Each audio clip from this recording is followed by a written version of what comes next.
মানে যে সিগারেট খায় প্রকাশ্যে মানুষ দেখছে এটা অন্যায়, ও যদি এটাকে ভয় পাই যে আমার এই অন্যায় সাক্ষী মানুষ হচ্ছে। ওই যে দোকানে, অটোতে, রিক্সায়, কোনার দোকানে গান বাজনা গায়ে হলুদে চালাই দিছে, ওই যে চালাচ্ছে সে যদি ভয় পাইতো যে আমার এই অন্যায়ের সাক্ষী মানুষ হচ্ছে। ওই যে মেয়েটা বোরখা ছাড়া হাঁটছে, ও যদি ভয় পাইতো যে আমাকে সবাই দেখছে, আমার অন্যায় সবাই সাক্ষী হচ্ছে। ওই যে ছেলেটা জনসম্মুখে মেয়েটার দিকে এভাবে তাকিয়ে আজে বাজে কথা বলতেছে বন্ধু বন্ধু, ওর বন্ধু যেটা শুনছে, ওর বন্ধু যেটা সাক্ষী হচ্ছে, যদি ও এটাকে ভয় পাইতো, মানে আল্লাহর ভীতি অবলম্বন করতো, আল্লাহ বলছে যে লাফাতাহনা আলাইহিম বারাকাতিন মিনাস সামা,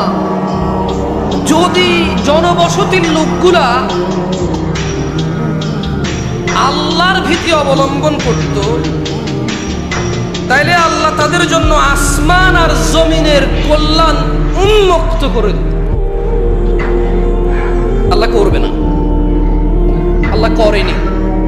আল্লাহ বলছে যদি এরা আল্লাহ ভীতি অবলম্বন করত গুনাহ করার সময়,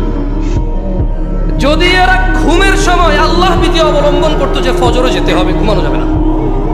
স্ত্রী সহবাসের পরে যদি এরা আল্লাহ ভীতি অবলম্বন করত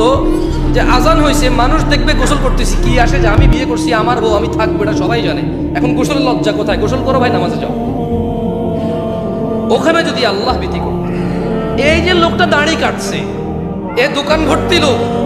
এই আল্লাহ রাসূলের সুন্নাতটা কেটে ফেলতেছে, সবাই সাক্ষী, হাজার হাজার মানুষের সামনে চলাফেরা করে, ও যদি ওখানে আল্লাহ ভীতি করতো যে